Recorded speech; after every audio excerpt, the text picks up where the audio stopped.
उसमें किस किस ने पैसा दिया है ईडी जांच कर ले, पूरी भाजपा जेल में होगी। कि उसी थाली में खाते हैं और उसी में छेद करते हैं कि उनका दिमागी संतुलन बिगड़ गया है। उनको एक अच्छे डॉक्टर की जरूरत है और अच्छे डॉक्टर से अपना इलाज कराएं। जो 30 करोड़ रुपया एफडी बनी है भाजपा को चलाने के लिए, मैं भी उसमें वन मंत्री था, मैंने भी 1 करोड़ से अधिक दिया उसमें पैसा, सब खनन माफियाओं से तुला के दिया मैंने भी। मेरे पे भी दोस्त है, मैं तो कह रहा हूं मेरी भी जांच होनी चाहिए। उसमें किस किस ने पैसा दिया है ईडी जांच कर ले, पूरी भाजपा जेल में होगी।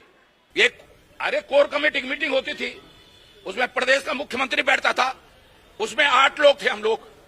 धन सिंह था, संगठन मंत्री होता था, प्रभारी होता था, और फिर यह तय होता था जैसे काशीपुर की जो फैक्ट्री है आइजल फैक्ट्री, क्योंकि मैं वन मंत्री भी था और लेबर मिनिस्टर भी था, पर्यावरण मंत्री भी था, तो फैक्ट्रियों का पर्यावरण से बड़ा लेन देन, बड़ा रिश्ता पड़ता है। तो मैंने कहा भाई उस आइजल फैक्ट्री से आप लोगे या मैं लूंगा? तो मुख्यमंत्री त्रिवेंद्र राव ने कहा नहीं आप मत लो, मैं लूंगा। जब पे दबाव डाला जाता था भाई कि मेरा चेक मैंने जमा किया, बाउंस हो गया वो चेक। नरेश बंसल जी का फोन आया कि भाई वो 10 लाख का चेक आपने दिया था वो तो बाउंस हो गया। फिर मैंने उसको फोन किया, तो अब दबाव डाला जाता था कि भाई कि आपने अभी कम किया है, मैंने 50 लाख करा। मैंने कहा भाई मैं कहां से करूं? जब बीजेपी सत्ता में नहीं होती है तब देता कोई उनको चंदा, वो तो मजबूरी में चंदा दे रहे हैं। मैंने उनके दामन पर दाग लगा दिए। अब ये तो दाग जो है उनके दामन पे जो मैंने दाग लगाया है उसको धुलने का काम उनको करना है। मैं तो और दाग लगाऊंगा, अगर मुझसे ज्यादा छेड़ेंगे तो मैं ऐसे दाग लगाऊंगा कि जो भाजपा कभी मिटा भी नहीं पाएगी उन दागों को। कितनी वॉशिंग मशीन में जाए, जैसे वॉशिंग मशीन में धुल रहे हैं, महाराष्ट्र में धुला, असम में धुला, वॉशिंग मशीन ईडी की वॉशिंग मशीन में डाला, सीबीआई की वॉशिंग मशीन में डाला और धुल दिया। मैं तो ऐसे दाग लगाऊंगा कि वो वॉशिंग मशीन में भी नहीं धुल पाएंगे। मेरे पे सबके कच्चे छिट्टे हैं। मैं तो बहुत धन्यवाद देता हूं महेंद्र भट्ट को कि वो एक जो है रिस्क, जब मैं मंत्री था उत्तर प्रदेश में, रेलवे स्टेशन पर रेलवे स्टेशन पर उनका पीस शो था, मैं बहुत बार बैठा उस पीस शो में।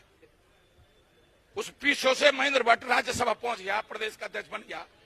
अरे भैया महेंद्र भट्ट, उसमें मेरा भी आशीर्वाद है, मैंने भी आशीर्वाद दिया। बहुत बार जब बेचारा अकेला बैठा रहता था पीस शो में, तब हरक सिंह रावत 2-3 घंटे, अगर कोई मंत्री विधायक, उस समय उत्तर प्रदेश का मंत्री विधायक किसी पीस शो में, पीस शो वाले से 2-3 घंटा बैठेगा तो उसका मनोबल बढ़ाएगा नहीं बढ़ेगा? डॉक्टर हरक सिंह रावत भारतीय जनता पार्टी का निष्कासित व्यक्ति है, और जिस तरह से बयानबाजी वो कर रहे हैं, भारतीय जनता पार्टी के प्रति जिस तरह से शब्दों का इस्तेमाल कर रहे हैं, ये दुखद है, चिंताजनक विषय है। इसकी मैं घोर निंदा करता हूं।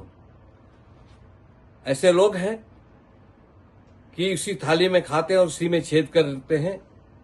और मैं विशेषकर ये भी कहना चाहूंगा कि आज जिन शब्दों का प्रयोग भारतीय जनता पार्टी के प्रति डॉक्टर हरक सिंह रावत जी ने किया है, ऐसे शब्द उन्हीं को मुबारक हो। और विशेषकर मैं ये भी कहना चाहूंगा कि जिस प्रकार से उन्होंने लाछन लगाया कि भारतीय जनता पार्टी को बहुत सारा पैसा उन्होंने दिया है, मैं कहना चाहूंगा कि भारतीय जनता पार्टी किसी व्यक्ति से नहीं बल्कि अपने कार्यकर्ता से पैसा लेकर के, अपने कार्यकर्ताओं से बाय चेक, छोटा कार्यकर्ता हो बड़ा कार्यकर्ता हो, और इसी तरह से भारतीय जनता पार्टी अपनी पार्टी को चलाती है। जो हरक सिंह रावत जी ने जो आरोप भारतीय जनता पार्टी के प्रति लगाया है वो निंदनीय है। मैं उसकी घोर भर्त्सना करता हूं, और मुझे लगता है कि भारतीय जनता पार्टी के प्रति आज जिस तरह से वो बौखला गए, मुझे ये एहसास हो रहा है कि उनका दिमागी संतुलन बिगड़ गया है। उनको एक अच्छे डॉक्टर की जरूरत है और अच्छे डॉक्टर से अपना इलाज कराएं।